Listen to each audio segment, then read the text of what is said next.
Hi, I'm Emma, Product Manager for Enclosures here at Rittal UK.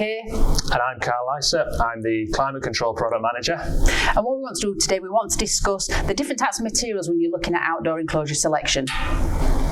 Right, okay, Emma, so obviously we've been looking at this, we're talking about the features, etc., but I think quite a basic question is, what is it made of? You know, okay. Yeah. It's a valid point. Most people see enclosures either sheet steel or stainless steel. Sheet steel, obviously, better for an indoor application. We don't want it to rust. We don't want it sat outside. Yeah. Stainless steel, it has its benefits, obviously. When it comes to sitting outdoor, most people instantly assume we'll put stainless steel outside. And whilst I'm not saying it's not an option, we need to look at what other options there are. GRP, for one, is a particular option. Yep.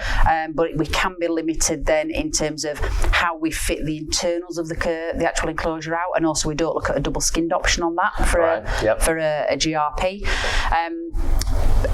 This actual enclosure is aluminium. Okay. It's such an underrated material for outdoor usage. Right, I see. With the best will in the world, stainless steel can corrode in the wrong environment. If it's quite quite a harsh environment, it can corrode. And the problem with stainless steel is once it starts to corrode and it rusts, it effectively eats away at itself and it will disintegrate over time. Okay. So that's not great, obviously. Yep. The great thing about aluminium is untreated aluminium, when it's put outside, once it comes into contact with oxygen, it gets oxidization.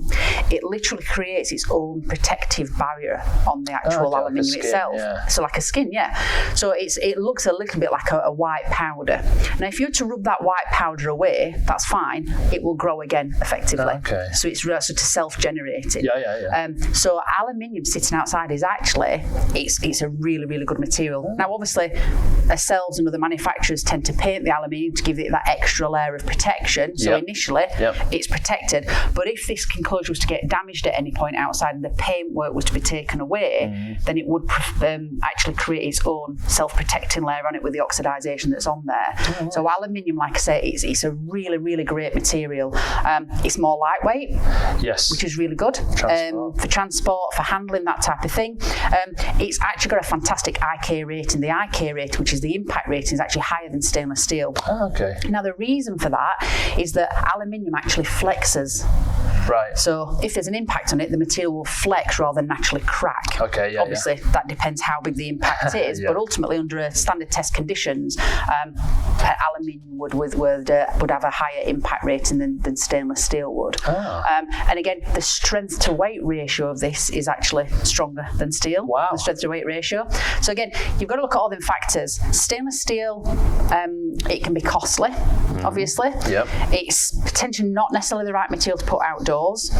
You have a high impact rating with aluminium, and we discussed in one of the other episodes about having a double skinned, which is potentially a great solution for outdoor. You wouldn't get that with stainless steel, and if you do, it would be hugely expensive. So aluminium outdoor, massively massively so it's something that I'm quite a big advocate for. This enclosure is aluminium.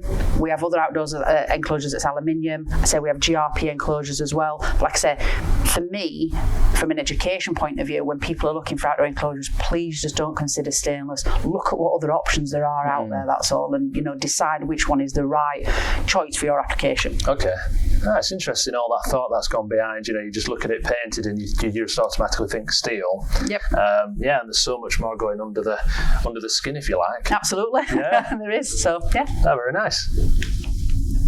So thank you very much for watching this episode. Hopefully you found it interesting. So what we would say is follow us on social media and keep an eye out on the website, because we're doing a lot more of these. We're going to share some good information about this product and all the other products from the Rittal catalogue.